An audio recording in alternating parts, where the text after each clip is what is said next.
Welcome back to the deep dive. So, have you been sensing, I don't know, a bit of a shift lately? hmm Maybe feeling some internal pressure, like you need to let go of old stuff? Or just that things feel a bit, well, up in the air? Definitely a common feeling right now. Well, if that sounds familiar, you are absolutely in the right place today. Good. We're leaning in on a really potent window. It's the week of September 8th through the 14th, 2025. Right, a key period. Yeah, and this isn't just any week. Our sources are really highlighting it as a crucial time between eclipses, It's at a time that seems, well, ripe for some pretty profound change and what we're calling karmic clearing. That's the core of it, yeah. So to help us navigate this fascinating, maybe slightly intense terrain, we've been looking at insights from Tarot by High C. Good stuff there. Specifically, we're drawing from their piece Between Eclipses, Clearing Karmic Cycles, and also the StoryScope of the week for this exact period. Which is very illustrative. Totally. So our mission today really is to unpack these energies, figure out what karmic clearing actually means in a, practical way. Getting down to brass tacks. Exactly. It's Yeah. about dissolving that energetic residue, right? Past actions, beliefs that just don't serve you anymore. Getting rid of the old baggage. And we want to see how this specific window might be like a cosmic fast-forward button. A shortcut almost. Yeah.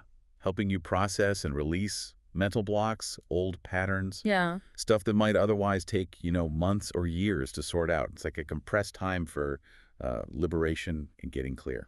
And what's really significant, as you said, is that this isn't just a regular week. The sources emphasize it's this powerful 2-week stretch between eclipses. Right. And during this time, life-changing events, highly probable. It's fundamentally about clearing out the deadwood, making space for new growth. Like pruning a tree, but maybe more intense. Exactly. Think of it like nature's pruning cycle, just amplified right now. Very amplified. Okay, that distinction's important.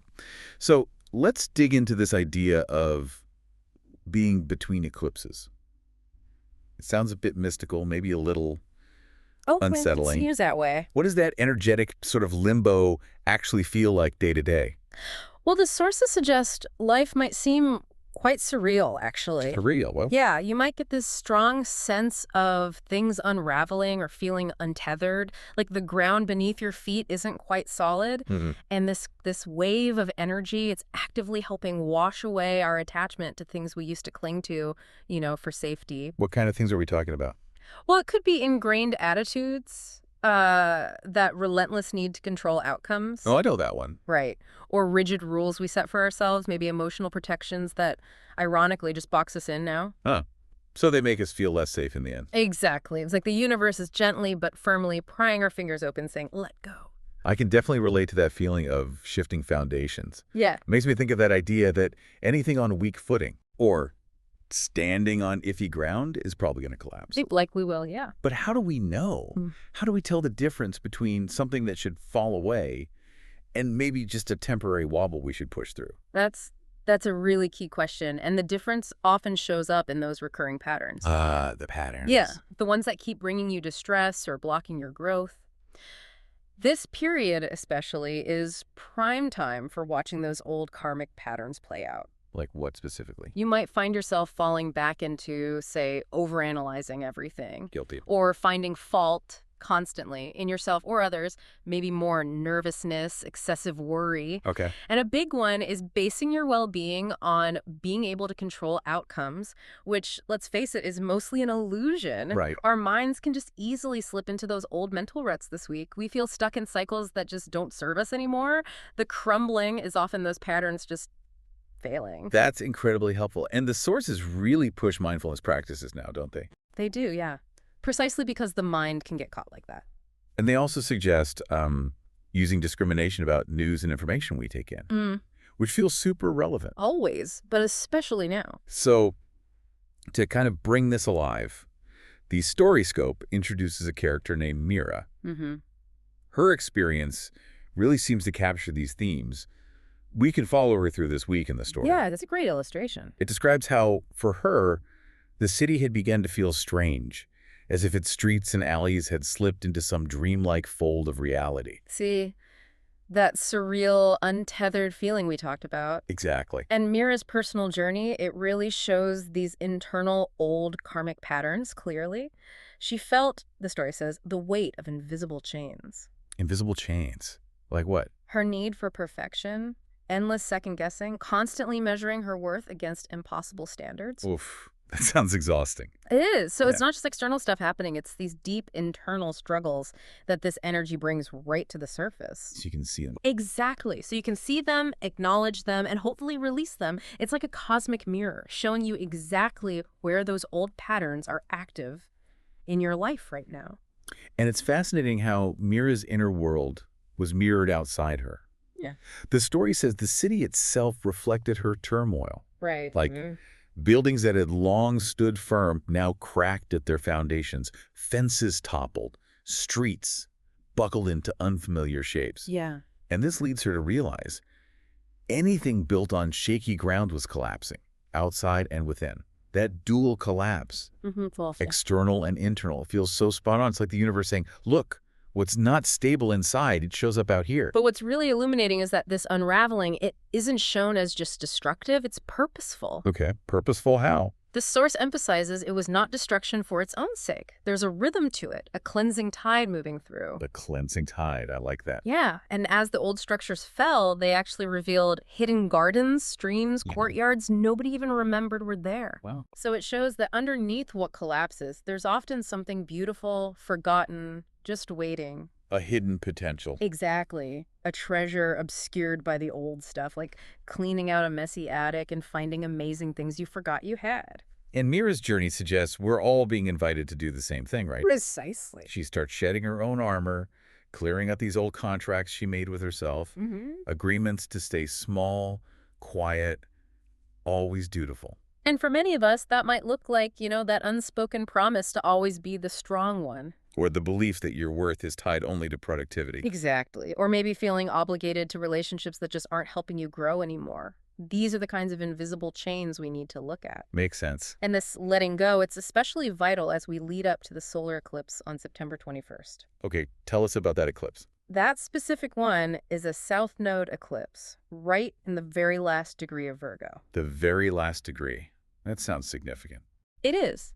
For those into astrology, it strongly indicates a major karmic cycle is completing, especially around themes like service, perfectionism, daily routines, Virgo stuff. Oh, okay. So the spiritual work, the clearing work we do this week, it seriously helps our personal soul growth and also the collective evolution. But it's bigger than just us. Much bigger. It's a collective clearing we all chip in on. And what Mira found as she let go, it was space. Yes. Space, but not empty space. It says space for new words, new patterns, new choices.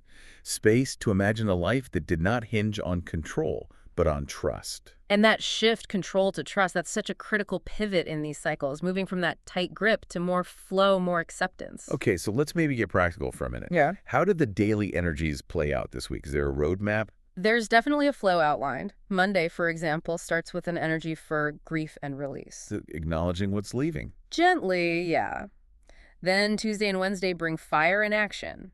Time to actively engage, maybe take steps to disengage from those old patterns. Okay, taking action. Then Thursday is about ground and steady, integrating the shifts, finding your center again. It's like a process through the week. It is, leading up to the weekend, which is where things really culminate energetically. The weekend. So Friday brings a really nice alignment. Sun, sextile Mercury, sextile Jupiter. Sextile. That's generally positive, right? Flowing. Generally harmonious, yeah. Opportunity. With Mercury ruling communication and Jupiter bringing expansion, this is positive energy. Head and heart can agree. Nice. Recognition might sneak in. Confidence can bloom quietly. The mind gets hopeful, sees how ideals could actually happen. So a good day for Wise choices, practical growth, heartfelt communication, excellent for family stuff, making announcements, or, polishing that proposal. Okay, good to know. And then Saturday, you said that's the climax. Saturday's where the intensity really peaks. We get the Sun conjunct Mercury, and very notably the Mercury Cazimi. Mercury Cazimi, what does that mean? Okay, so this combination signals a really potent karmic clearing, especially of the mental body, that energetic clutter we've carried too long. A mental clutter, yeah. The sources call it a fusion of past and present that illuminates the future. It shows us exactly what needs purging. Like what, specifically? Old contracts, outdated routines, responsibilities that just drain you. those perfectionist habits. They might all hit a breaking point. They demand release. And the Cassimi part, you described it as a moment of pure brilliance. Yes, the Mercury Cazimi. It happens when Mercury is precisely aligned with the sun, like it's in the heart of the sun. Great. This massively amplifies Mercury's qualities, so expect powerful flashes of insight, valuable information, important messages, if you're open to them. So stay receptive. Definitely. You could get breakthroughs in communication, clear thinking pathways opening up, maybe even faded conversations that just clarify everything. Like a cosmic light bulb moment. Exactly. Or that missing puzzle piece finally clicking into place. Sounds amazing for clarity. Are the effects just personal? No, the sources suggest it could be broader. Like the ending of outdated agreements, maybe even shifts in how big institutions function globally. Wow. But there's a crucial warning here. Okay. Avoid overanalyzing to the point of paralysis. Analysis paralysis. Right. This isn't the time to get stuck in your head. It's about clear action based on that sudden insight. Trust the clarity. Don't try to rationalize it away. Trust over control again. It keeps coming back to that. It really does. And connecting back to Mira, the story says, as that weekend brilliance hit, insights struck like lightning.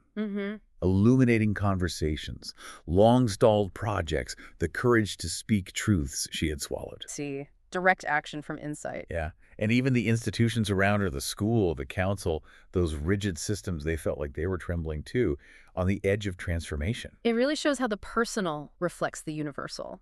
Our shifts ripple outwards. A microcosm. Exactly. By Saturday night, Mira knew she was at the close of a huge, unseen cycle. Her journey shows it's not just about watching change, it's about actively participating. Being a thread in the weaving. Beautifully put.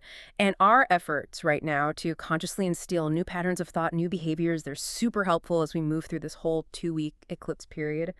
Sets us up for what's next. So it's about actively using, not just being swept along. And Mira's final act, not clinging to the crumbling walls. That choice feels key, doesn't it? It's crucial. Leaning into the new, even while the old is still collapsing. The story ends so nicely.